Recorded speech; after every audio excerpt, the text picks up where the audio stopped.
All right. Thanks a lot, everybody. This is Brian Mazique, aka Unique Mazique, and it is my pleasure to speak to Hamzah Sheeraz. How you doing today, Hamzah?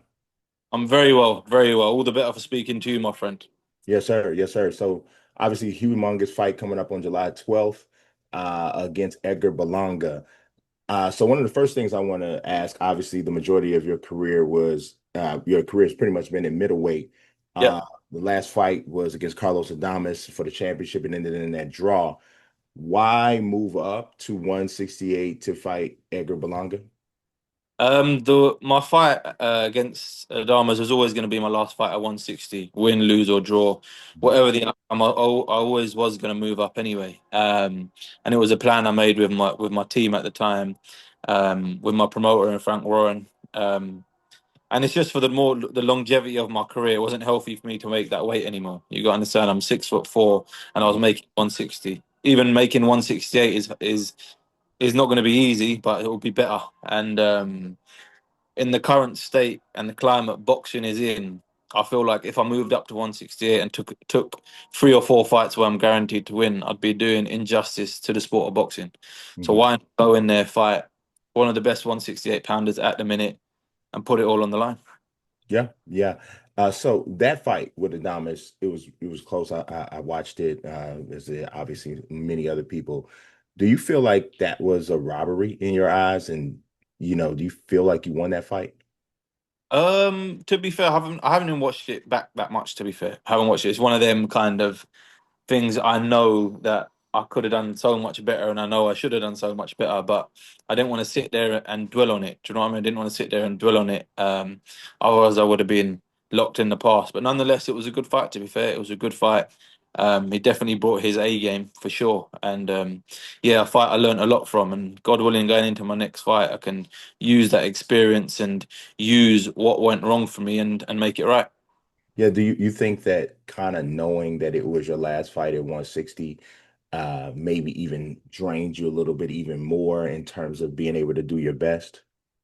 It was hard. It was hard. I don't want to sit here and make excuses and kind of say, "Oh, I went wrong because of this and because of that." Mhm. At the end of the day, I stand on every decision I made. It was my decision to make 160, and I made it. So, yeah, there's no one to blame or apart from myself, really and truly. But yeah, moving up to 168 is going to be hopefully a lot better for me anyway. Yeah, yeah. Now you have Berlanga next. Obviously, he's known for being a slugger. He had that crazy knockout streak to start his career. But so and of course he just had a knockout in his last fight, even though it was a bit of a get right fight and he missed weight for it.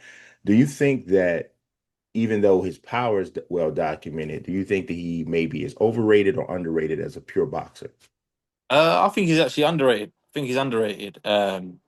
I don't believe he gets enough ratings for what he actually is. Because if you strip down his boxing ability, he has good fundamentals. To be fair, good fundamentals. He has a good jab, and he knows how to fight. He knows how to fight at the end of the day. And I feel like a lot of people, because of his personality, that overlook it. But yeah, in terms of fights of this magnitude, you have to be smart. You have to break everything down, and you have to understand what you have in front of you. And I definitely understand the assignment I've got in front of me. Yeah. Now, so you're still undefeated, even though because the draw is obviously not a loss, still undefeated, and one of the biggest rising names in boxing, period, especially in British boxing. Do you think that at this point you kind of see yourself? Do you think you're the best British fighter in the world right now, or the biggest draw as a British fighter? Obviously, there's some big names, Anthony Joshua, people like that, but you have youth and a lot of other things on your side.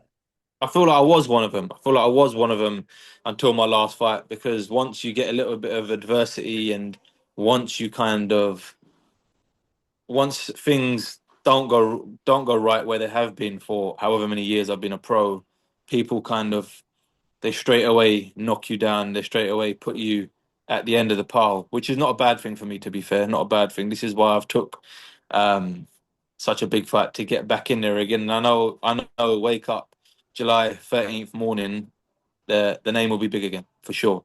Yeah, yeah. That weight cut I can imagine, especially at your height, trying to get down to 160 is crazy. I'm 6'5", so I can relate. So I can't imagine 160 makes me sick just thinking about it. So I could definitely imagine.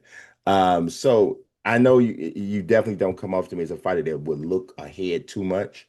But if you do beat Berlanga, and especially if it's convincing, are you kind of eyeing maybe David Benavidez?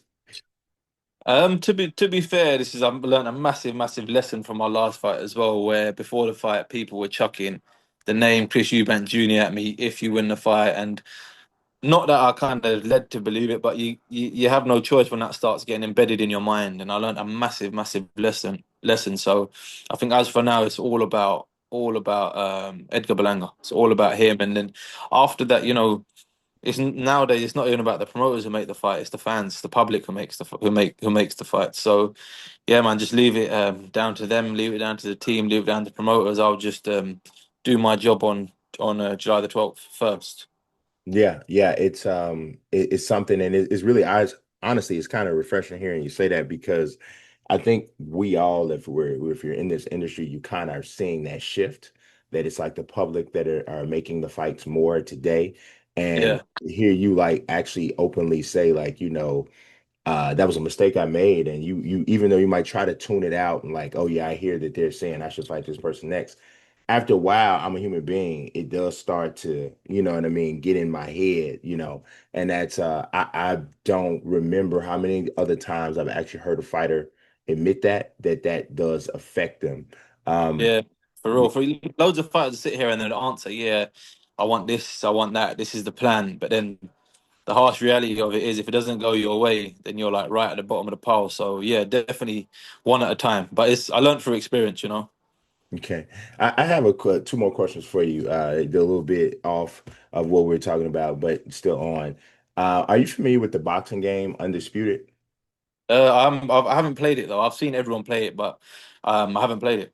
All right. Have you talked about like whether or not being added? Because I don't think they've added you yet, unless I missed that update. There's not been no conversations or nothing like that. So, and not that I'm aware of anyway. Not that I'm aware of anyway. But yeah, Yeah, that I think that would be interesting from a gamer standpoint to get yeah, 6'4" guy in the game. That reach is serious. So yeah, you for got a real. chance to be one of Easy the one. best characters. You got a chance to be one of the best characters. So I'm asking pretty much everybody this that I speak to over the last 1 or 2 months. Obviously, in this fight is potentially even more relevant to you because of the weight class. The Yeah, Canelo Crawford fight. yeah. How do you see that fight potentially going? Is that something you in the corner of your mind maybe like, down the road? I see my kind of perspective on that fight is I feel like number one, there's a weight class for reasons, and I feel like if we're basing if we're basing it off their last performances, Canelo had the better performance, I believe, even though he had a negative fight in front of him. Mhm, Um, and I feel like Crawford struggled a little bit with Madrimov's physicality. mhm. Yeah, he was very physical, and I feel like he struggled a little bit with it. And then you got to remember, Canelo's a big dude. He's a big dude. He's strong. He knows how to use his size. But then at the same time, at that level, you can't write off fighters like Crawford because he's so skillful. So him going up 2 weights, he could defy the odds because he's a generational great. But if I had to kind of put my money on it, I'd put my money on Canelo Alvarez to win via a stoppage. Wow. Okay. All right. All right. Well, man, I appreciate it. I know you're in a tight stretch trying to, get to do all your media responsibilities. I appreciate you taking this time speaking to me, and I wish you nothing but the best moving forward, bro. No, thank you very much. Have a good one. All right, you too. Thank you.